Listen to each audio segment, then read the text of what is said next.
The lonely birthday.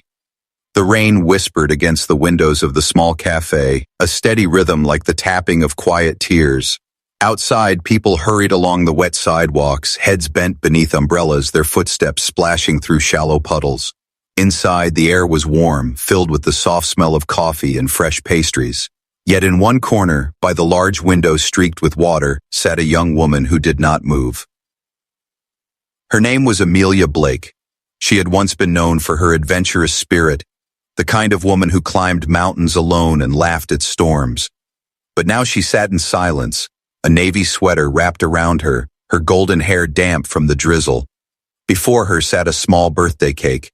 White icing, delicate pastel flowers, no candles, no one else at the table. It was her 27th birthday. Amelia's hands rested on the arms of her wheelchair, fingers motionless. Her lower body had not obeyed her since the fall 2 years ago. A solo climb, one slip, one rock, and then nothing would ever be the same. The doctor said she should be grateful to be alive, but gratitude did not fill empty rooms. Gratitude did not bring back laughter. Gratitude did not stop the long nights where she dreamed of running, only to wake up to stillness. This cafe had always been her place. Every year she came here with her mother. They would order tea, share cake, and talk about everything and nothing until the candles melted low. Her mother had called it their little tradition. But last winter, that tradition ended. A sudden stroke, cruel and quiet, took her mother away forever. And her father? He was not here. He was in Switzerland, on a conference call with men in suits, chasing numbers on screens brighter than the smile of his only daughter. He sent her flowers last year. This year, not even that. Amelia did not blame him anymore. She simply stopped expecting. A cake before her was not celebration. It was remembrance. She had ordered it because she could not bear to let the day pass unnoticed, even if no one else remembered. She stared at the icing, her reflection faint in the window beside it, and whispered to herself, "Happy birthday, Amelia." The cafe was not busy. A few students with laptops, a couple whispering in the back, an old man reading his newspaper. Nobody looked at her. Nobody sang. Nobody clapped. She did not want a scene, yet a heavy ache sat inside her chest. She felt invisible, as though she had been erased by time and misfortune. Her eyes lowered, and for a moment she thought of leaving. She could ask for the bill, push herself out into the rain, and let the drizzle hide her tears. But then, a small voice broke the silence. "Is it your birthday?" Amelia blinked and looked up. Standing by her table was a little boy, no more than 6 years old. His hair was dark, sticking up in soft waves, his cheeks flushed pink from the rain. He held a small toy car in one hand, and his eyes, bright, curious, unafraid, looked straight into hers. Behind him stood a man, perhaps in his late 30s. He was tall, his jacket damp at the shoulders, his expression apologetic as he reached for the boy's arm. "I'm sorry," the man said quickly. "He didn't mean to bother you." But the boy did not back away. He pointed at the cake on the table and asked again, louder this time, "Is it your birthday? Can we sing with you?"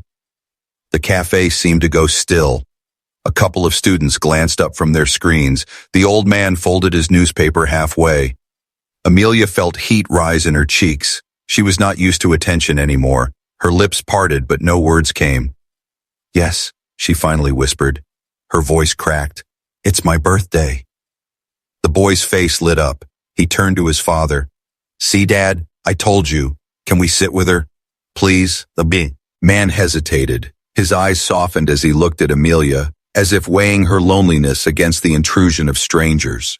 He gave a small smile, cautious yet kind. Then he asked gently, "Can we join you?" Amelia's heart pounded. She did not know this man. She did not know this child.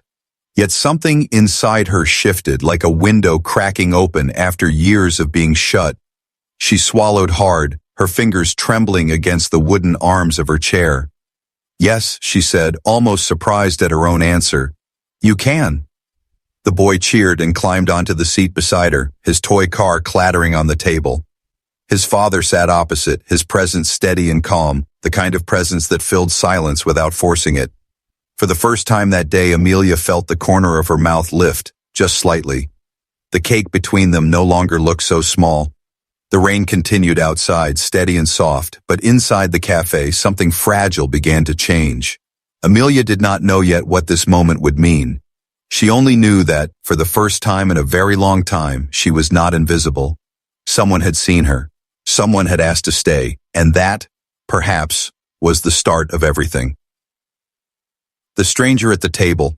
The boy leaned forward eagerly, his small hands pressed flat against the table as if the cake itself held secrets he had never seen before. His wide eyes shone with innocent excitement, a brightness that made the dim cafe seem suddenly alive.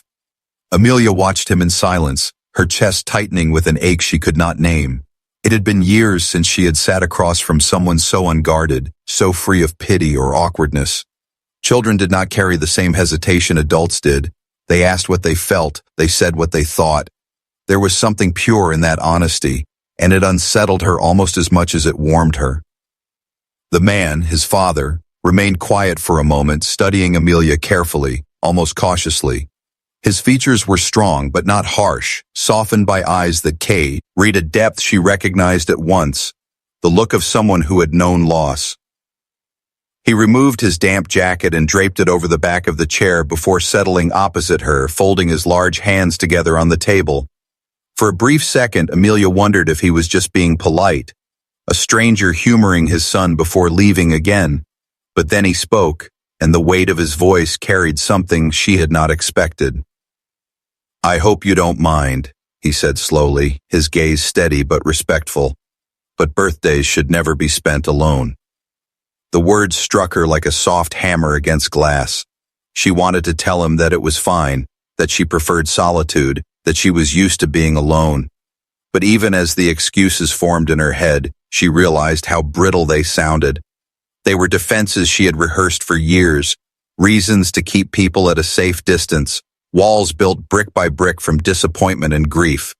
Yet now, with this little boy leaning close to the cake and his father sitting patiently across from her, those walls felt thin, almost fragile, as if one more word might shatter them entirely. The boy clapped his hands suddenly. "We should sing," he announced, his voice carrying through the cafe.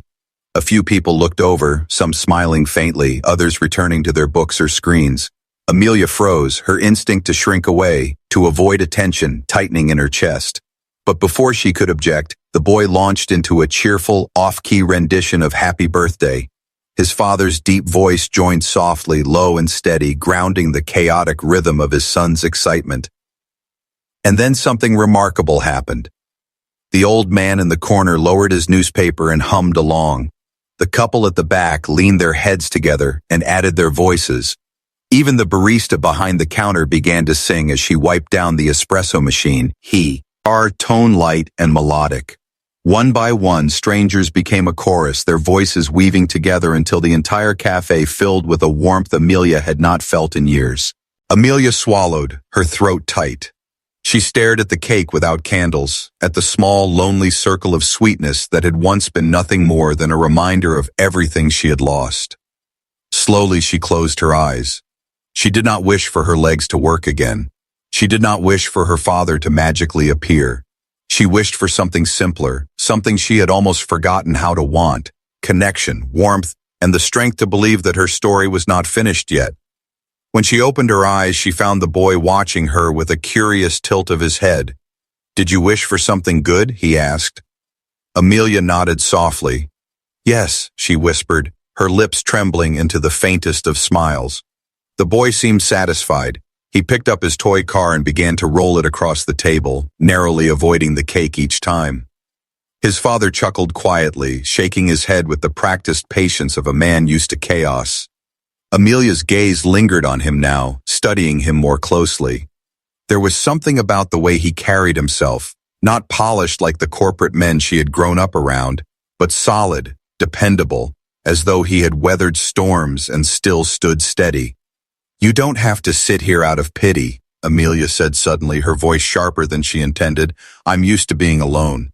The man leaned back slightly, considering her words. His expression did not harden, nor did it soften into empty sympathy. Instead, he nodded slowly, as if acknowledging her honesty.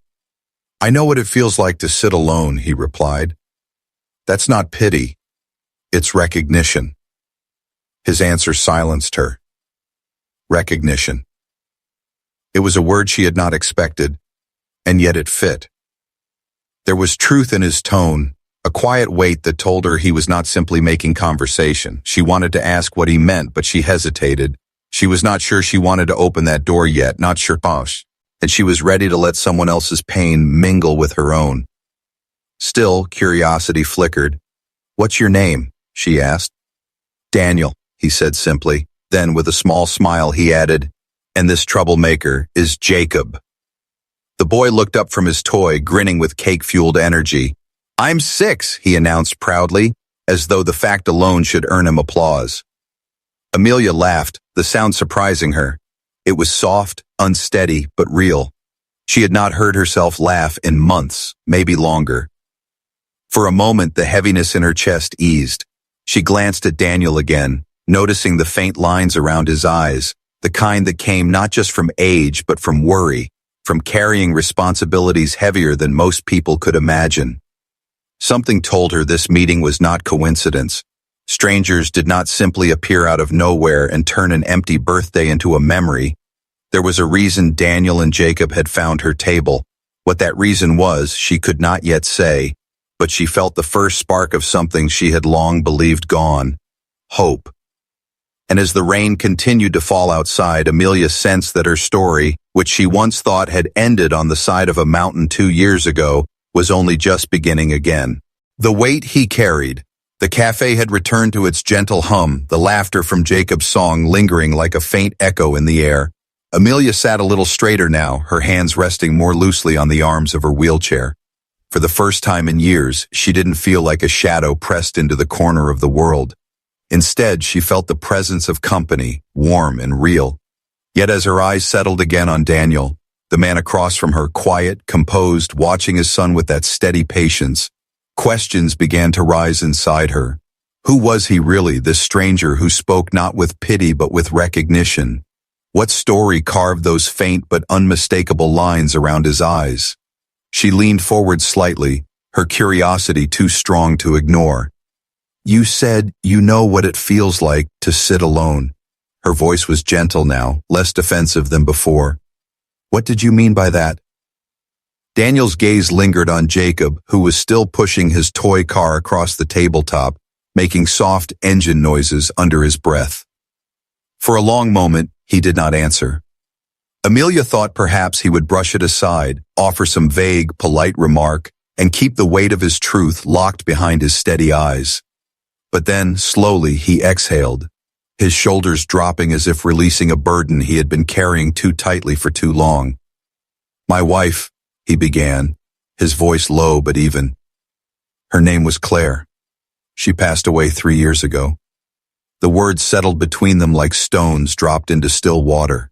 Amelia felt her breath catch in her throat. She had not expected that, though in some way she realized she should have. The quiet sorrow in his eyes had been there from the beginning, visible in the way he carried himself. "She was only 31, Daniel continued, his eyes fixed now on the window streaked with rain. "A car accident. 1 minute she was calling me to say she was and her way home from work, and the next, she was gone. Just like that. No chance to say goodbye. No second chances." His voice did not shake, but there was a rawness beneath his calm that Amelia recognized instantly. She knew what it was to live in the hollow space left behind by someone who should still be there. She thought of her mother, of the stroke that had stolen her without warning, of the empty chair across from her in this very cafe. She swallowed hard, her eyes softening as she whispered, "I'm so sorry." Daniel nodded, his lips pressing together in a thin line. "For a long time I didn't know how to go on. I had Jacob, of course, but I wasn't sure if that was enough. I was angry. At the world, at fate, at myself. I'd sit in cafes like this one, just like you did today, staring at nothing and feeling like no one could possibly understand what it was like to have your life torn apart in a single moment." His eyes lifted to hers, steady and searching. "That's why I recognized you. That look in your eyes. I've seen it in the mirror. Amelia's throat tightened. She wanted to look away, to retreat behind her walls again, but something in his voice, in his truth, held her still. He was not offering sympathy, he was offering solidarity, and that was something she had not known she was desperate for until now. Jacob interrupted the heaviness of the moment by giggling as his toy car tumbled off the edge of the table. He scrambled down from his chair to pick it up, humming happily to himself.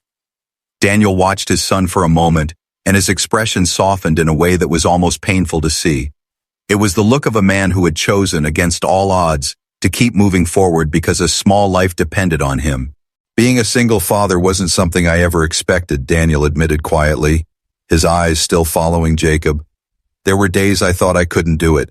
Nights when he cried for his mother, and I had no words that could make it better. I had to learn everything all over again, how to be both parents at once, how to smile when I wanted to break, how to make sure he felt safe even when I didn't.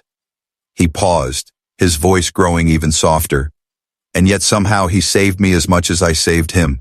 He gave me a reason to stand up every morning, even when I didn't want to. Amelia felt her heart twist at his confession. She knew that fight, that desperate attempt to find meaning in the wreckage of loss. Her own father had buried himself in work after her mother died, as though success and numbers could stitch the hole in their family. But Daniel had chosen differently. He had chosen to stay present, to carry his son through the storm, even when his own legs buckled under the weight. "Jacob," Amelia said softly, her eyes drifting to the boy who was now making his car fly through the air. "He seems happy, bright." Daniel smiled faintly. "He is, and I try to keep it that way. But he notices more than I think. He notices when I'm tired, when I'm sad. That's why I think he came over to your table today. He saw something in you, something he knows all too well. Loneliness. He doesn't want anyone else to feel it because he's seen it in me." The words pierced Amelia more deeply than she expected. She looked at Jacob, the small boy, innocent and playful, yet carrying an understanding that most adults never reach. He had chosen her. Out of everyone in the cafe, he had seen her, and he had refused to let her sit invisible on her birthday. Her chest felt heavy and light at the same time, a strange mix of grief and gratitude. She realized, with a kind of clarity that startled H, that perhaps this moment was not random. Perhaps people found each other when they needed to, even in the most ordinary places, on the grayest afternoons, in the silence of cafes where birthdays went uncelebrated. For the first time in years, Amelia did not feel trapped in her story. She felt as if she were stepping into someone else's, a story that was not just about loss, but about what could be rebuilt after. The rain outside thickened, the sound against the windows growing louder. But inside the cafe, a fragile warmth settled over the table, and Amelia, still unsure of where this would lead, allowed herself to breathe a little easier. The fall she couldn't escape. For a long while after Daniel's confession, Amelia sat in thoughtful silence, her fingers tracing absent circles against the polished wood of the table. His words still echoed inside her, the image of a man shattered and rebuilt only because a child's laughter refused to let him collapse. It was a story so heavy, and yet Daniel had carried it with the steadiness of someone who had learned to survive storms. But as she sat across from him, something began to stir inside her.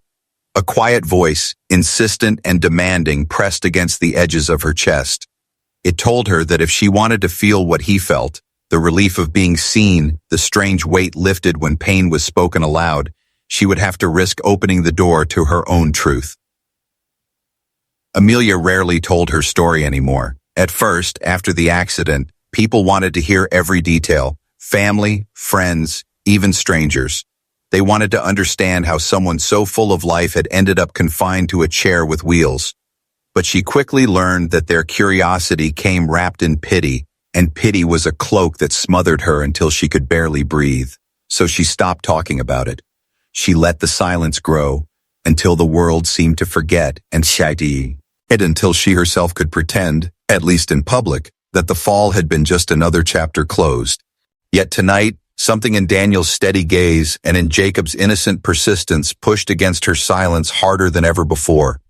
She lifted her eyes and found Daniel watching her, not with the prying sharpness of curiosity, but with the patience of someone willing to wait. That made the words easier to form, though her throat still felt raw when she finally began to speak.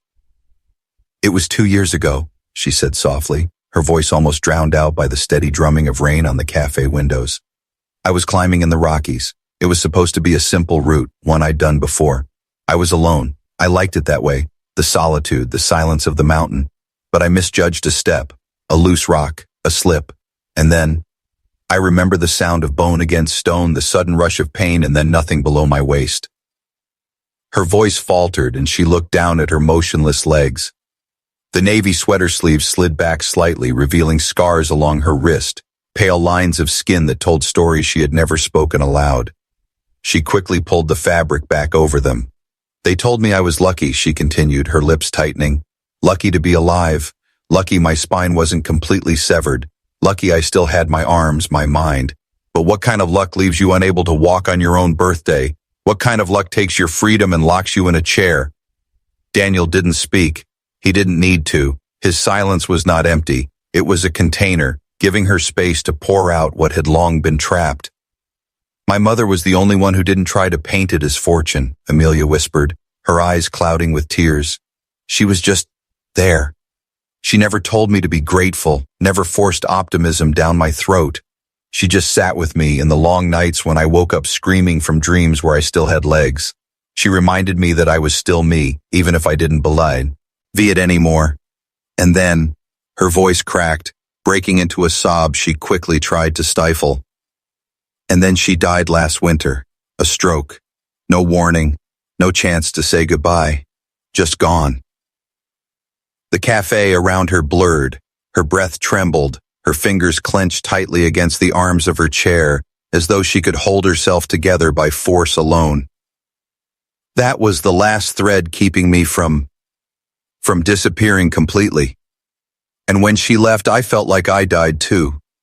My father buried himself in meetings and flights and deals, and I sat here at this table with a cake and no candles, waiting for a memory that would never come back."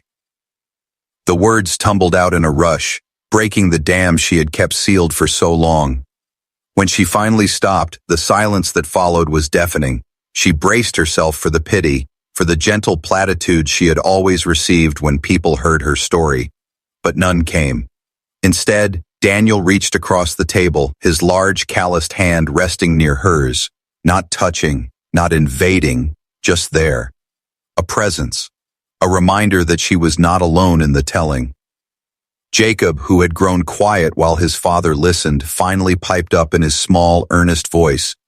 "You're not broken," he said simply, as if it were the most obvious truth in the world. "You're just different. Like my daddy says, different isn't bad. It just means you're special." Amelia's lips parted, her tears spilling freely now. She had heard countless reassurances from doctors, counselors, even strangers, but none struck her like the unpolished honesty of a child. She had spent 2 years believing she was a broken piece of her former self, something incomplete and diminished. And here was a boy, barely old enough to spell his own last name, telling her she was something else entirely. Her shoulders shook with silent sobs. For the first time since her mother's death, Amelia did not cry alone. She cried in the presence of 2 strangers who felt less like strangers with each passing moment. And in that cafe, with rain still lashing the windows and the birthday cake sitting untouched between them, she realized she had spoken her truth and survived it. The world had not ended. The cafe had not emptied in awkward silence. Someone had listened and someone had stayed. And that small truth, fragile but undeniable, was the beginning of something she had long thought impossible. Hope that maybe, just maybe, her story was not finished yet. The father who walked in, the cafe door opened with a sharp chime of its bell, letting in a gust of cold air and the sound of rain sweeping across the street. Amelia didn't look up at first. She was still wiping away the tears that had surprised her by falling so freely. But Daniel's gaze shifted toward the entrance, and his steady expression hardened for the first time since he sat down. Something in the air changed. A quiet tension rippled through the space, and Amelia, sensing it, finally turned her head toward the door. Her breath caught instantly. Standing in the doorway, tall and immaculately dressed in a dark tailored suit, was Richard Blake, her father. His hair was streaked with gray now, though his sharp posture and the crisp lines of his clothing made him appear as polished as the men who sat at the tables of boardrooms around the world. A leather briefcase dangled from one hand, and in the other he still held his phone pressed to his ear as he spoke in low, clipped tones. His presence filled the cafe with an authority that drew glances from every patron, but Amelia felt no pride in seeing him. Only a crushing weight pressed against her chest, the familiar ache of abandonment mixed with an anger she tried hard to bury. He hadn't been at her bedside after the accident. He hadn't been there when she struggled through physical therapy or when her mother's final breath slipped away into silence. He hadn't even called today, and yet here he was, stepping into her quiet refuge, his face half hidden behind the language of money and negotiation. For a moment, Amelia froze, unsure whether to call out or to disappear into herself. Her instinct was always silence with him because silence hurt less than the disappointment of hoping. But Jacob, too innocent to know the storm brewing in her chest, piped up with his usual boldness. "Is that your daddy?" he asked aloud, pointing straight at the man in the doorway. Amelia flinched. Daniel's hand moved subtly closer to hers on the table, not touching, but offering an anchor if she needed it. Her lips trembled as she whispered, almost unwillingly, "Yes." Richard finally lowered his phone, slipping it into his jacket pocket as his eyes swept the cafe. They landed on Amelia at once, narrowing slightly as though he had not expected to find her there. His steps were confident, each one striking the wooden floor with purpose, until he stood before the table where his daughter sat with strangers. His gaze moved briefly over Daniel, then to Jacob before finally settling on the small, untouched cake in the center of the table. His jaw tightened, and for a flicker of a moment, something like guilt crossed his face. "Amelia," he said, his voice low, controlled, almost rehearsed. "I didn't realize you'd be here." She swallowed hard, her throat dry. "You didn't realize it was my birthday either." The words hung in the air, sharp and heavy. For once, Richard Blake, the man who could dismantle competitors in boardrooms with a single sentence, was speechless. His eyes shifted, first to the cake, then back to her face, as though the truth of his neglect could no longer be hidden behind numbers and contracts. Daniel leaned back slightly, his presence calm but unyielding. He didn't speak, but Amelia could feel his quiet support beside her, steady as a wall she had never known she needed. Jacob, on the other hand, looked from Amelia to her father with a child's blunt honesty. "We sang to her already," he announced cheerfully, "because nobody else was here, but you can sing too if you want."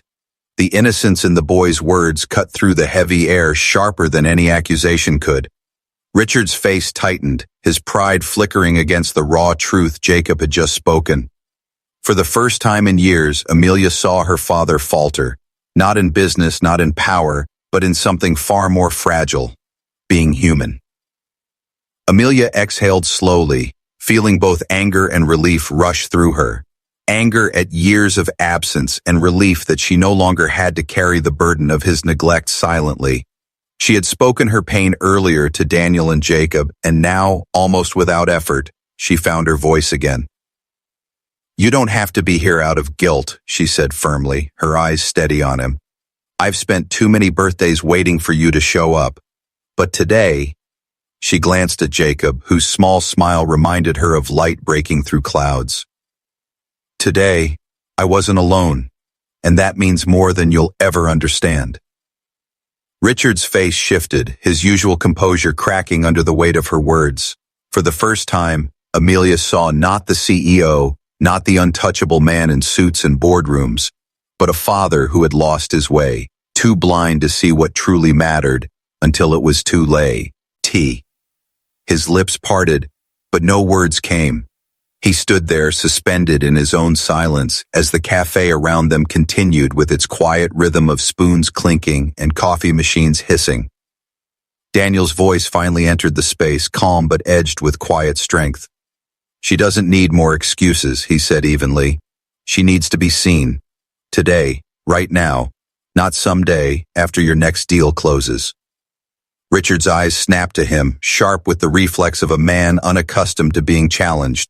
But Daniel did not flinch. He met that gaze without hesitation, steady and resolute, a father who had known loss and chosen presence instead of escape. The unspoken message hung heavy in the air. Where Richard had run, Daniel had stayed. Amelia's heart pounded. For years, she had been too afraid to speak her truth, too afraid to demand more than scraps of attention from the man who had raised her. But sitting at that table, with Jacob's childlike honesty and Daniel's unwavering steadiness beside her, she felt something shift. She was no longer the silent daughter waiting for crumbs. She was a woman reclaiming her voice. And as she looked at her father, standing stiff and silent in the middle of the café, she realized the balance of power between them had changed forever. Breaking the silence. For a moment that seemed to stretch endlessly, Amelia and her father stared at one another across the small table that had suddenly become a stage for every unspoken word between them. The rain outside had grown heavier, hammering against the windows with a steady rhythm that matched the thundering of her heart.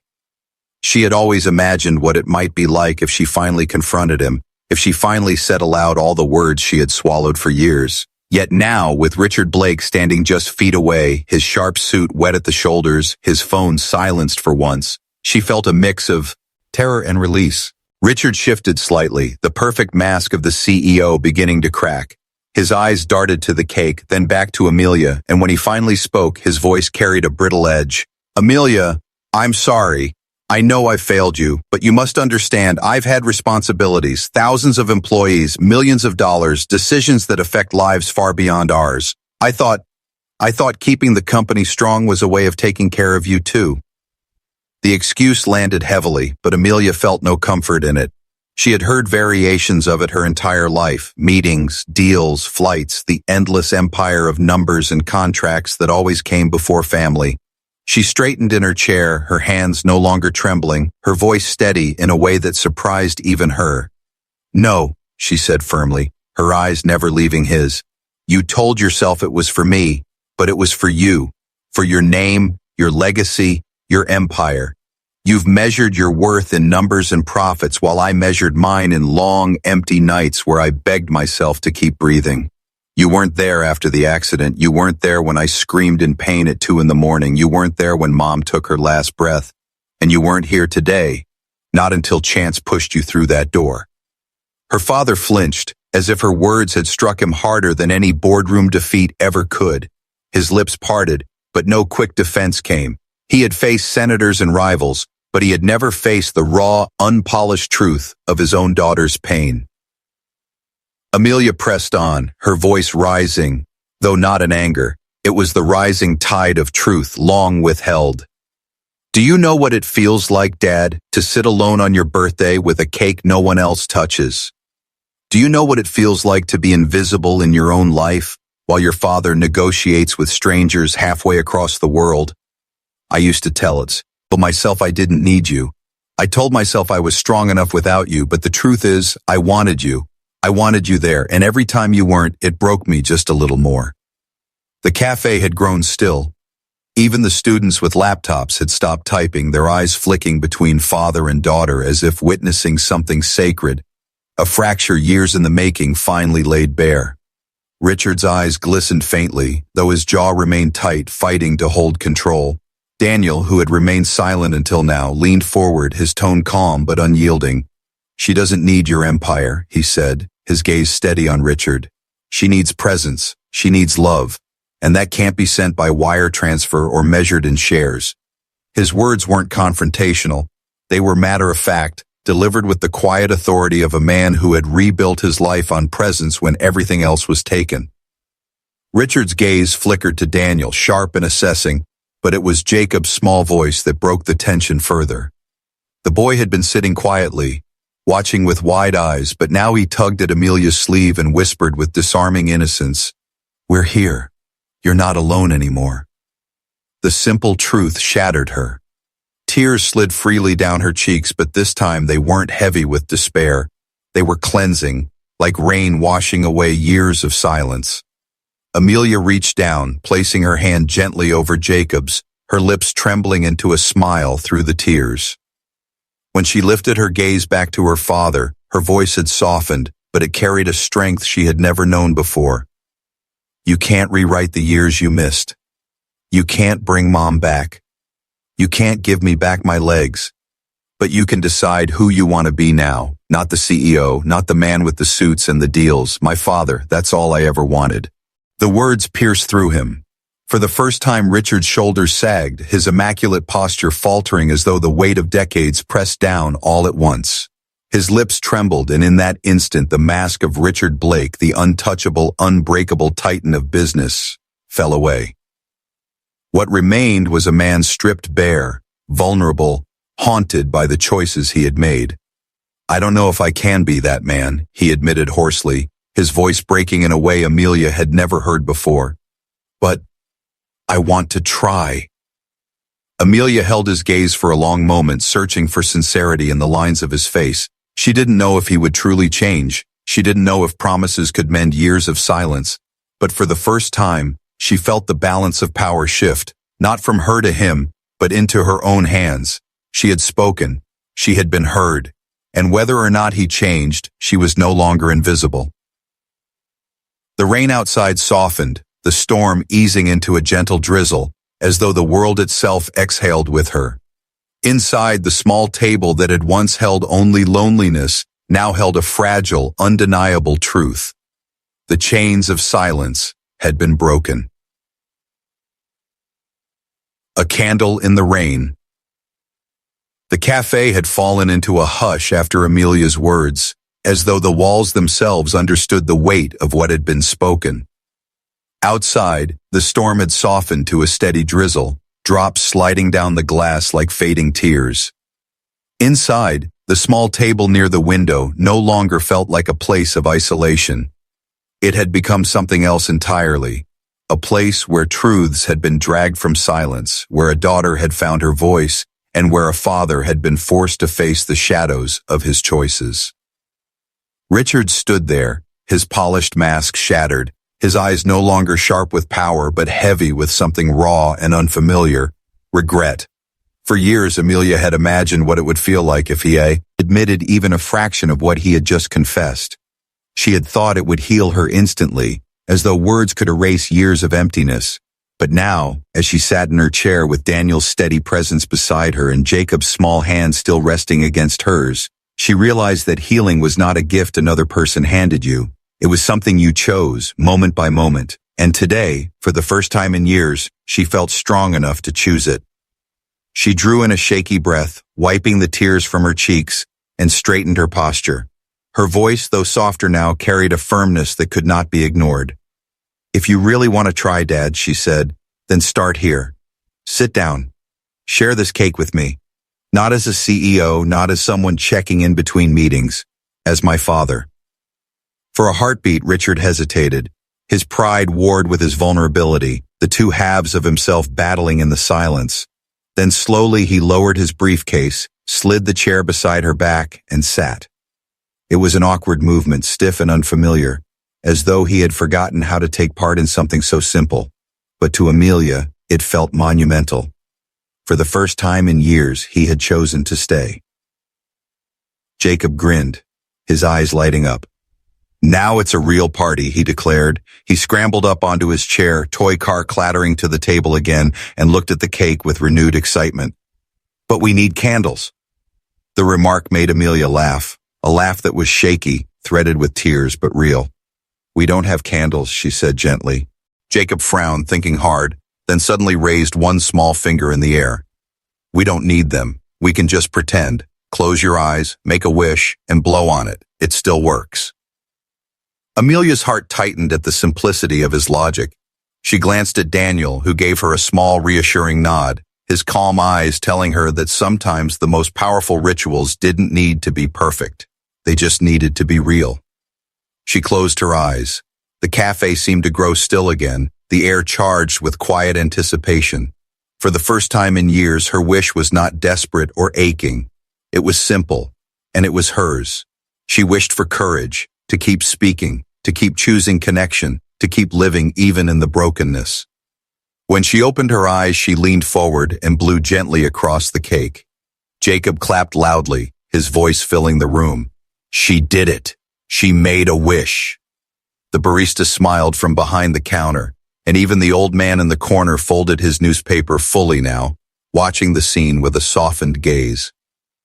Richard stared at his daughter, his expression unreadable, until he finally picked up the knife on the plate. His movements were careful, almost reverent, as he cut the cake into 4 uneven slices. He handed one to Amelia first, then offered pieces to Daniel and Jacob, keeping the last for himself. It was such a small act, but to Amelia it felt like the beginning of something new, the first time he had served her instead of the other way around. The 4 of them ate in silence for a few moments, the sweetness of the cake softening the bitterness that had filled the room minutes earlier. Richard's gaze lingered on Amelia often, as though memorizing the details of her face, details he had missed while drowning in boardrooms and contracts. Daniel's calm presence never wavered, his quiet strength radiating across the table like a steady flame. And Jacob, blissfully unburdened by the heaviness of adult grief, filled the air with his chatter about toy cars and superheroes, his laughter slicing through the tension like sunlight breaking through clouds. When the plates were empty and the last crumbs cleared, Amelia sat back, her hands folded loosely in her lap. For the first time in years, she felt lighter, not because everything had been fixed, but because she had finally spoken, finally been heard, and finally allowed herself to be surrounded by people who stayed. Her gaze shifted from Daniel to Jacob, and finally to her father. "This doesn't erase the past," she said quietly but firmly. "But maybe it can be the start of something different, something real." Richard swallowed hard, his voice rough when he finally replied, "I don't deserve your forgiveness, Amelia, not yet, but if you'll let me, I'll keep showing up until I do." A single tear slipped down her cheek, but this time she didn't hide it. She nodded slowly. "Then show up. That's all I've ever wanted." Outside, the rain began to break, the gray skies softening into pale streaks of light. The cafe's windows glistened with droplets, each one catching the faint glow of the setting sun. Inside, the table where Amelia had once sat in silence and loneliness now held the fragile beginnings of something she had thought impossible: reconnection, hope, and the promise of not facing the next birthday alone. Daniel reached for Jacob's shoulder, guiding him gently as the boy leaned against Amelia's arm. She looked down at the child, whose wide smile seemed to carry more healing than any doctor's words ever had. For the first time since her accident, she did not feel broken. She felt seen. She felt alive. And as the last drops of rain fell, Amelia knew her story was not defined by the fall, nor by the silence of those who had left her alone. It was defined by moments like this, where strangers became family, where fathers learned to begin again, and where a single act of kindness had lit a candle in the rain